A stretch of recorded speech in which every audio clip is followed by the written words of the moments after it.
मालेगांव 12 नवंबर के कैदियों का हाईकोर्ट में बेल एप्लीकेशन रखा गया था। तकरीबन 25 से ज़्यादा मैटर थे। 4 बजे मजिस्ट्रेट जमादार साहब के पास मैटर लगा, मगर ईडी के ऑब्जेक्शन के बाद मजिस्ट्रेट ने आखिरी तारीख 1 हफ्ते की एफिडेविट फाइल करने के लिए दिया है और कोर्ट ने आज सख्ती से बोला है कि ये 1 हफ्ते के अंदर सरकारी वकील को और पुलिस डिपार्टमेंट को जो भी बोलना है वो 1 हफ्ते के अंदर इस पर बोले, क्योंकि आज भी पुलिस डिपार्टमेंट ने कोई पेपर, कोई कागजात, कोई सीसीटीवी फुटेज प्रोड्यूस नहीं की, जिसकी वजह से पीपी ने टाइम मांगा और वो 2 हफ्ते का टाइम मांग रहा था, मगर मजिस्ट्रेट साहब ने उनको 1 हफ्ते का टाइम दिया और सख्ती के साथ बोला है कि वो जल्द से जल्द जो है पेपर प्रोड्यूस करें, सीसीटीवी अगर उनके पास फुटेज है वो प्रोड्यूस करें, ताकि इस पर जल्द से जल्द फैसला हो। क्योंकि आज 13 जुलाई को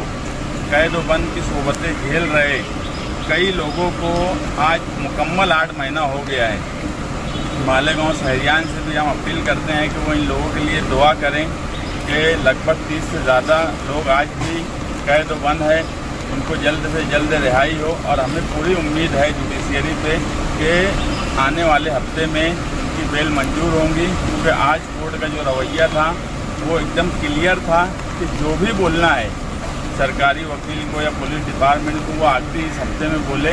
इसके बाद अगर वो नहीं भी बोलेंगे तो अंदाज ये है कि इंशाअल्लाह जज साहब अपना फैसला करेंगे। और जुडिशरी सिस्टम स्लो होने की वजह से हमें तकलीफ हो रहा है। आज यहाँ पर हमारे साथ में रिजवान भाई के लड़के इमरान बैटरी वाले, नासिर भाई के लड़के नज़ीर और उनके रिश्तेदार मंसूर खान, इमरान के वालिद जाहिद, मेमन के वालिद अनीस टाइगर, ऐसे तमाम ही लोग और कई अफराद यहाँ पर मौजूद थे।